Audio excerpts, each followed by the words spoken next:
Tā.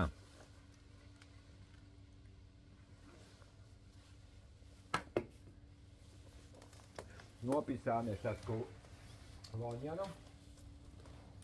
Nopisāmies tā, ka es dabūju ārdīt cilindru komplektārā, jo adūrās virzulis pret galvu. Vēl viņi ņemt nost, un, protams, jau var redzēt, ka vārstiņā ir, bet pagriež ar roku, bļed, adurās, pagriež uz otru pusi, adurās, ārdi ārā. Tagad es uzliku citu blīvi, nu jau viss ir kārtībā, noregulēju bremzes, paņēmu karburātoru, bišķi pieregulēju, bet karburātors vēl man jāpieregulē, jo viņš pamst nost to viņam. Atslēgas pagaidām noliksim tur, vēl man jāpieregulē karburātors viņam.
Redzēji, ko? Čokuši noslāpst.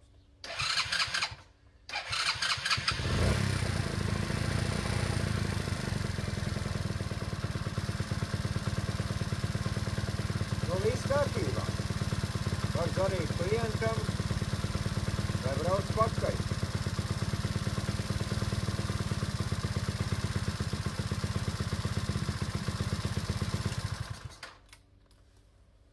Var zvanīt klientam, vai brauc pakaļ, viss kārtībā. Ko tu nu vairāk? Bet, nu, jā, dabīt cilindru ārdīt ārā. Tikai tāpēc, kā dūrās, bļēd, cilindrs, virzulis adūras pat galvu. Nevarēja saprast, kāpēc, bet, nu, bļēd, ir tomēr problēmiņas. Nu, šito pirmo reizi, ka Voņanam tā, jo Voņanam parasti tā netrāpās. Parasti ir ar divtaktiem. Peugeot un visiem tiem, kam sūta jauns kloķens, jo oriģināli nāk tā, kā viņi nāk ar izmēriem. Bet tad, kad tu ieliec iekšā, tā kloķeni pišķi pa garu. Nu, tad jā, tad jātaisa kaut blīvsī, vai, ja negrib čakarēties taisīt, tad var sūtīt. Bet, nu, es negribu sūtīt un gaidīt kaut kādu blīvu, es labāk uztaisīju. Un uzliek virsū. Pārējais viss viņam ideāli. Jādod virs tikai, nu, viņam jāiebrauc no sākuma, viņš tā iebrauc, eļļa arī visi jauna.